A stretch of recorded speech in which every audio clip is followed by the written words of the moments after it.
Izak, and I would like to first of all say I hope you're all having a happy Halloween.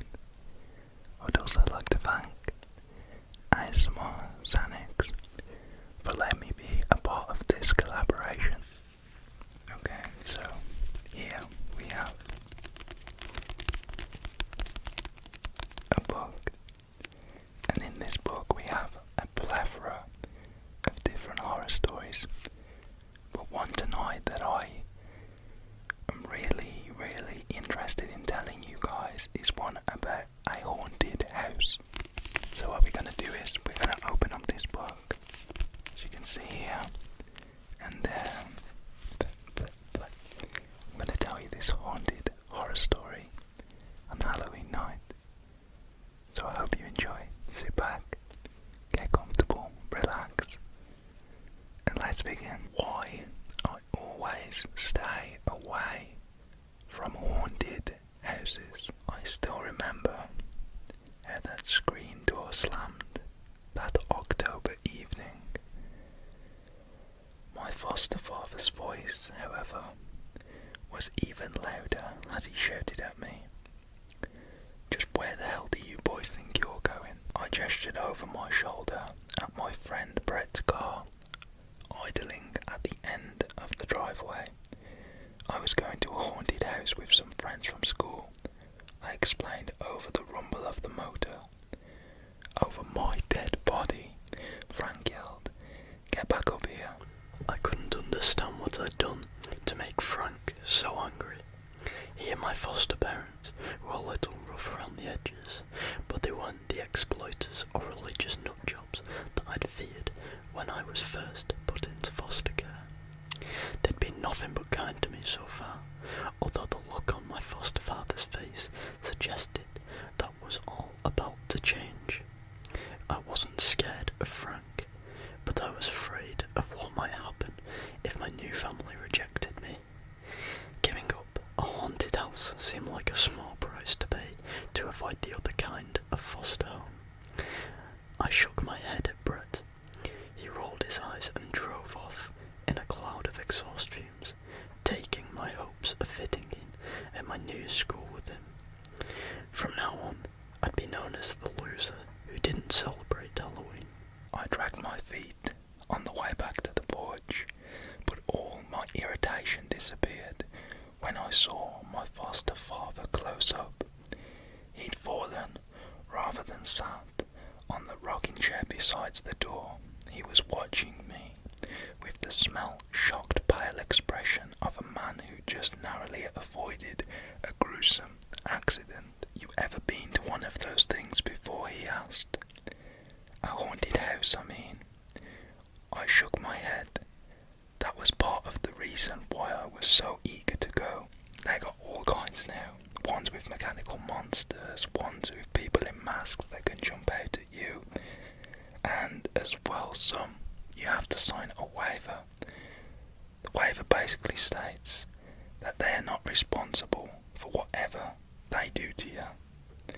You really sure you want to go to a place like that? I hadn't thought about it, but I doubted that the local spooky attractions in the town were where the Littles lived was known for over-the-top horror.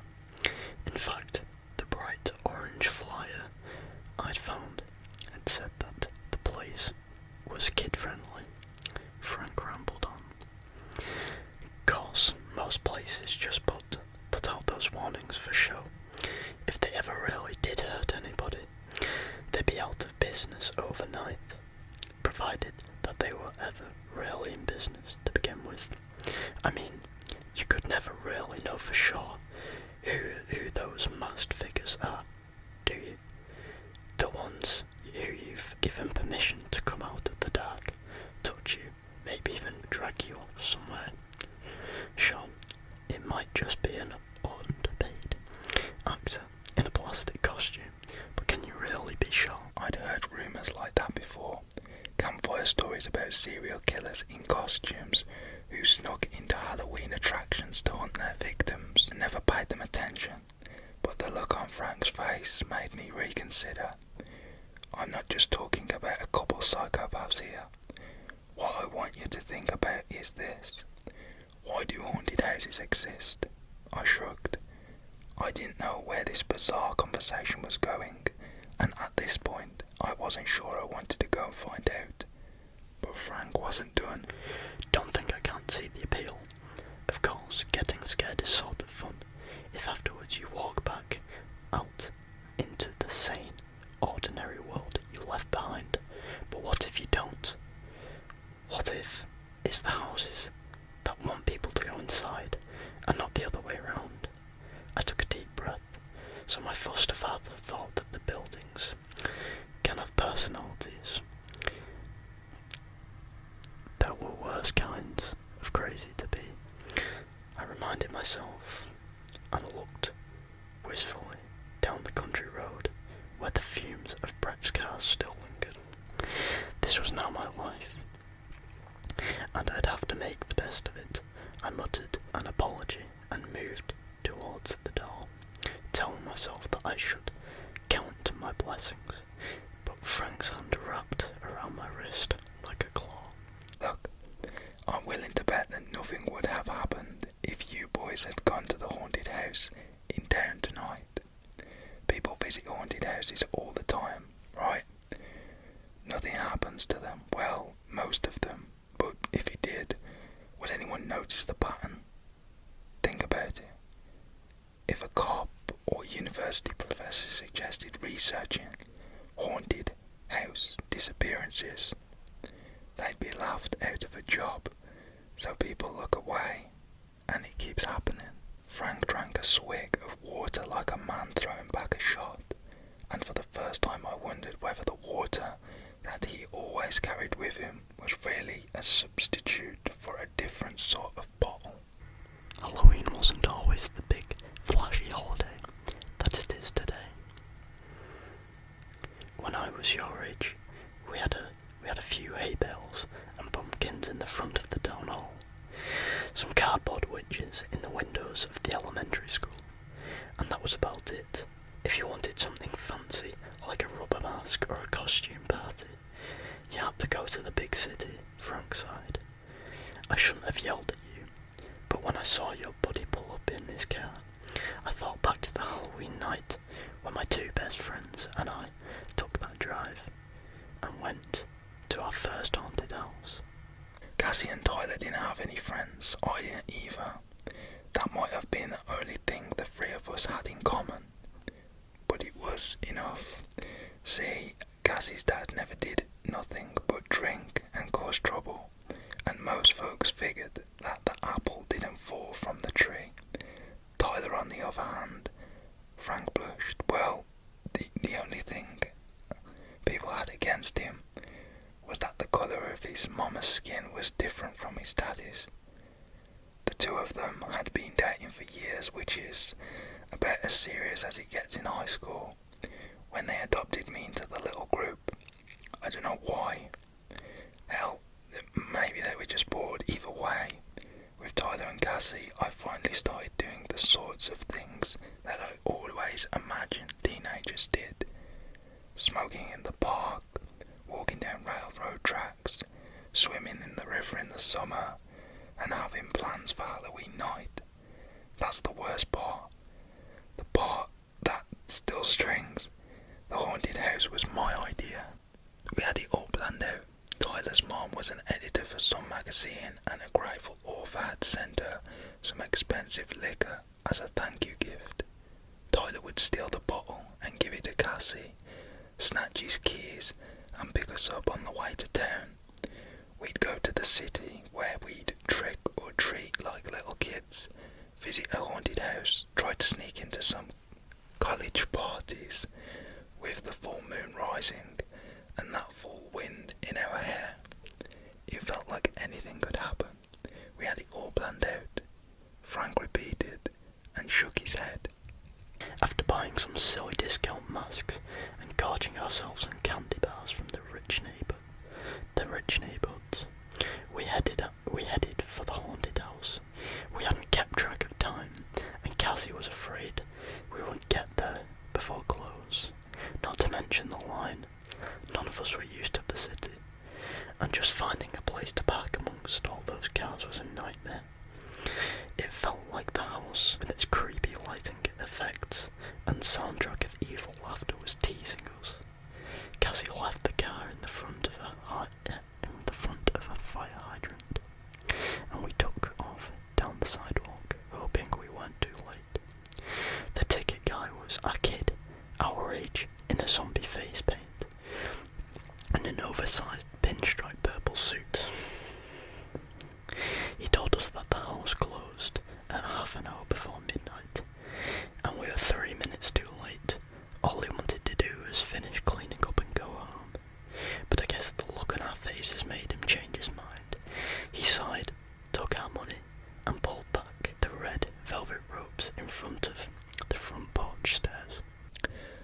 The place had probably been some rich farmer's estate once. Now it was grey, gaunt, and rickety. There was something hungry about the way it loomed over us as we walked inside. The double doors creaked open automatically. A nice touch, I thought, and we stepped into a hallway lit only by creepy blue bulbs. Tyler made a joke about what showed up in the black light. We all jumped a little and laughed when the door slammed shut behind us. It must have been a pretty fancy house back in its day, but the hallway Tyler, Cassie and I walked down was bare, except for plastic skeletons and fake cobwebs. It had a sad and barren look to it, like whoever had set up the haunted house didn't have the budget to decorate it in a way that it deserved. Halloween-themed songs playing from a speaker somewhere, and candles flickering, a couple jack-o'-lanterns maybe, but that was about it. The three of us were pretty disappointed. We'd expected movie-quality effects, not cheap junk that we had bought at a dollar store back in town. We'd almost reached the staircase at the far end of the hallway when a laughing woman with a rope around her neck fell from the ceiling. The rope brought her to just a halt, just above our heads, and we all screamed. Up close, it was clear that we were just looking at a mannequin dressed up like a witch, but that wasn't what startled me. See, I would have sworn that what I could see was Cassie, eyeless and bone-thin, like she'd been falling so long she'd starved to death. Tyler gave the mannequin a shove and chuckled as it swung it on its rope. Cassie shushed him. It didn't seem right, disturbing the silence like that. The echoes were all distorted, like the hallway was somehow bigger than it looked. I put my foot on the first step of the staircase and everything went black. Suddenly, I was falling, not down these steps, but different ones. Stairs so steep, I could feel the wind around me as I tumbled through the dark. When I looked up, Cassie caught me. There were no twisted stairs here, just the dim lobby of a cheap haunted house. I told the other two that I'd race them to the second floor. We were panting by the time we got to the top, even though it couldn't have taken that long.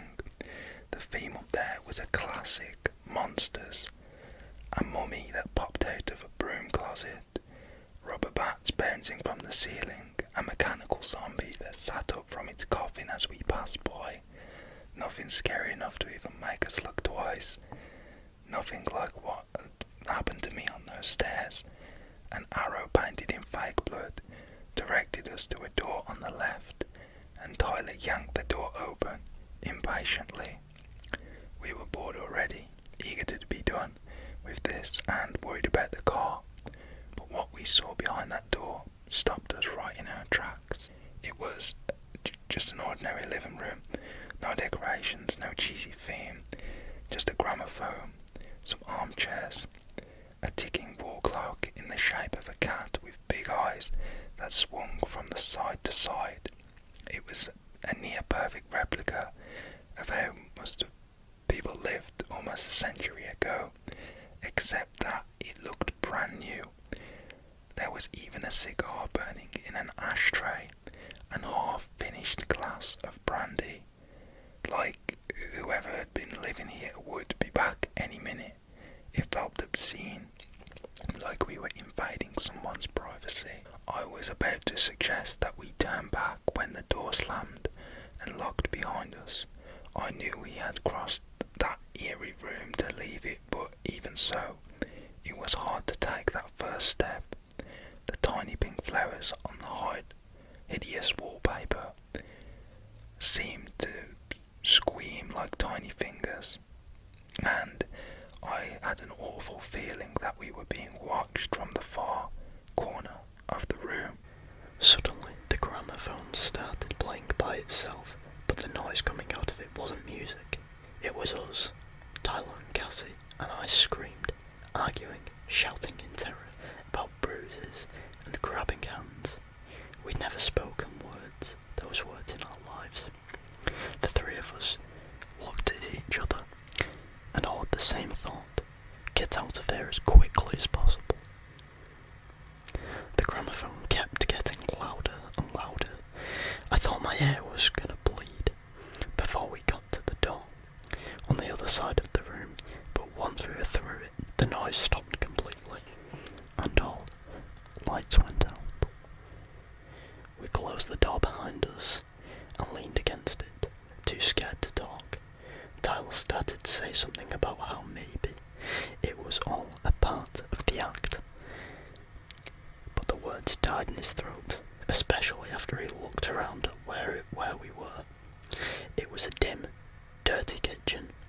If the room we had left had been something out of the last century, this one was the 1970s. Dark wood cupboards, pea green walls, buccal yellow linoleum. The only thing the two had in common was the inescapable, lingering feeling that we weren't supposed to be there.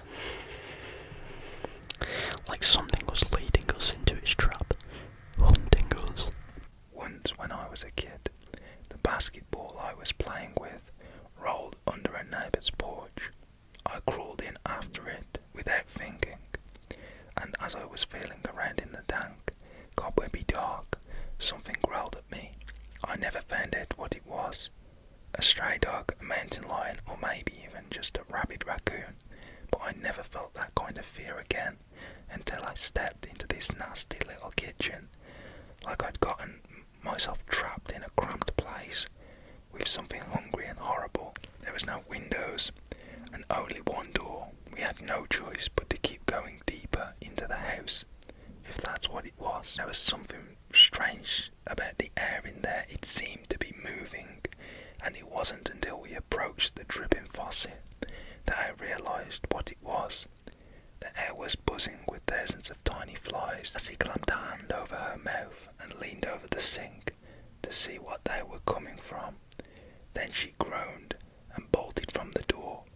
Tyler followed her, slipping in a puddle of something rusty-coloured and sticky that was coming from the fridge, and I followed. Our footsteps had woken the place up somehow.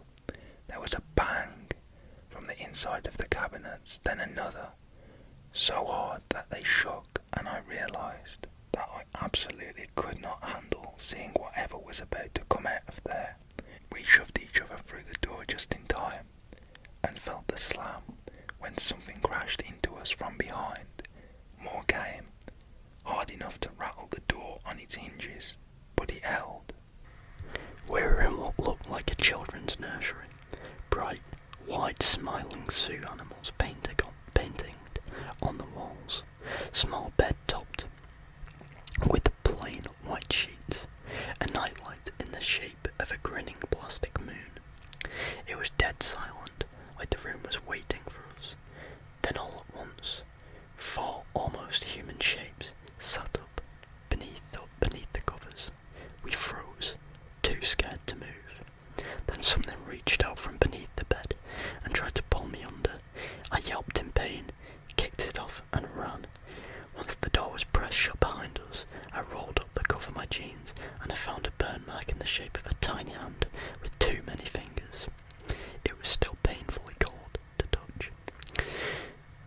Cassie started yelling, demanding to be let out, shouting that we'd never agreed to let anyone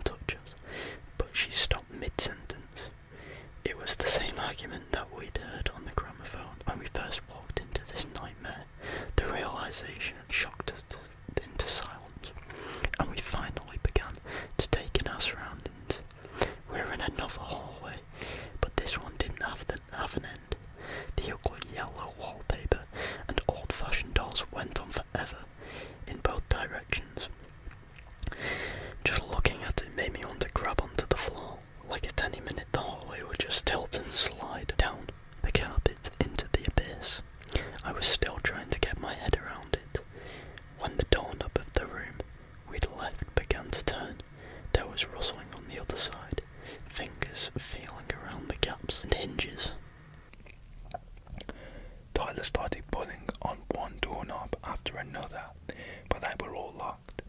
At the pace he was moving, we struggled to keep up with him.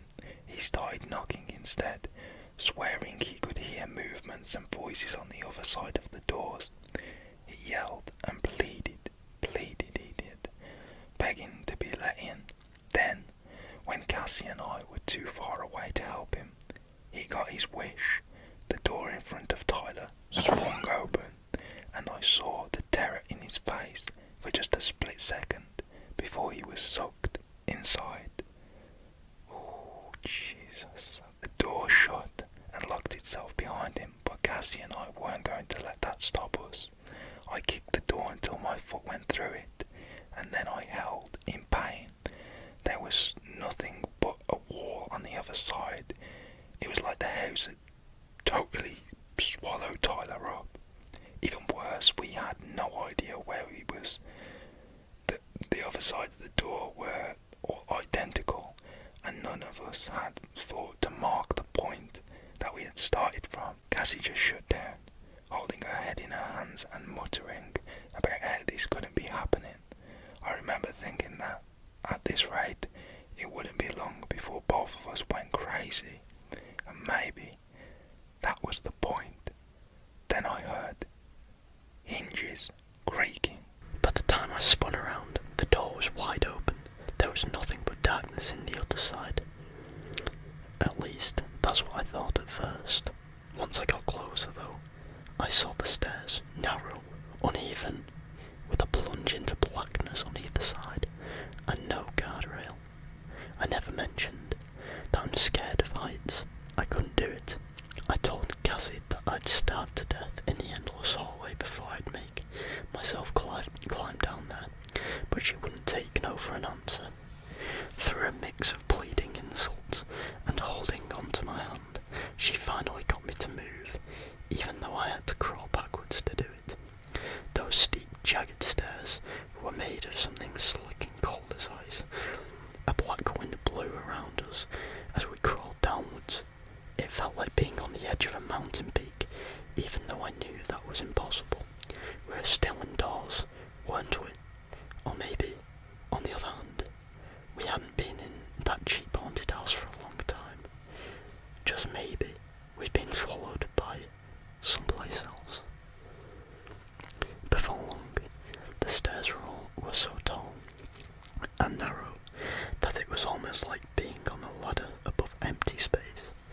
I was so tense that I started shaking, and I guess it's no surprise that I slipped. I slid downwards, unable to grip the narrow steps, and knowing that any second I might fall into the nothingness on either side. But Cassie caught me. It happened exactly as I envisioned it earlier that night, just like the yelling that we'd heard on the gramophone. So what about the mannequin? The one that looked like Cassie. Long, dead and falling through empty space. Clinging to the most vertical steps, I shouted my friend's name, even though I knew it was already too late. By grabbing me, she'd unbalanced herself and gone over the edge.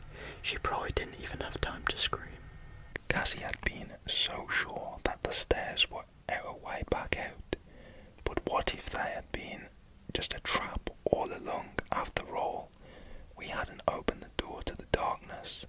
The house said I climbed back up the stairs as quickly as I dared and found the hallway above exactly as I left it.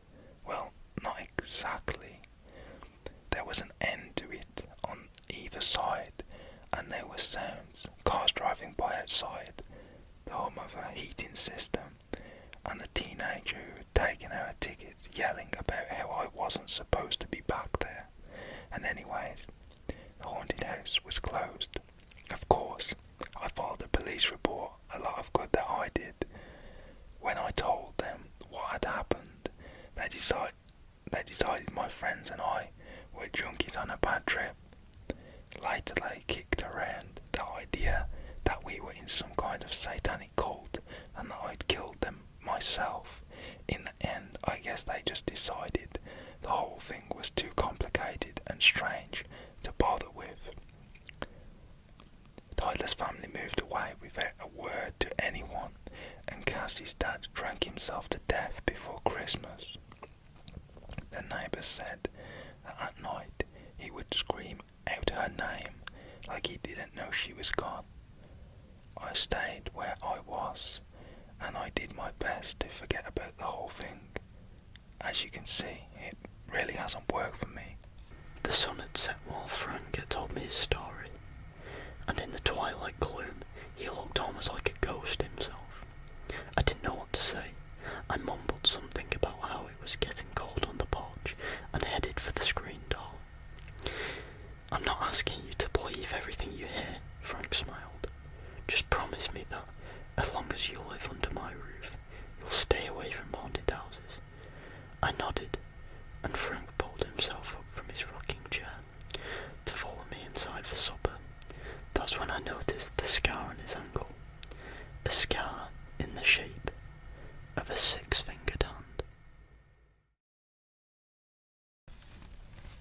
Oh wow. Okay.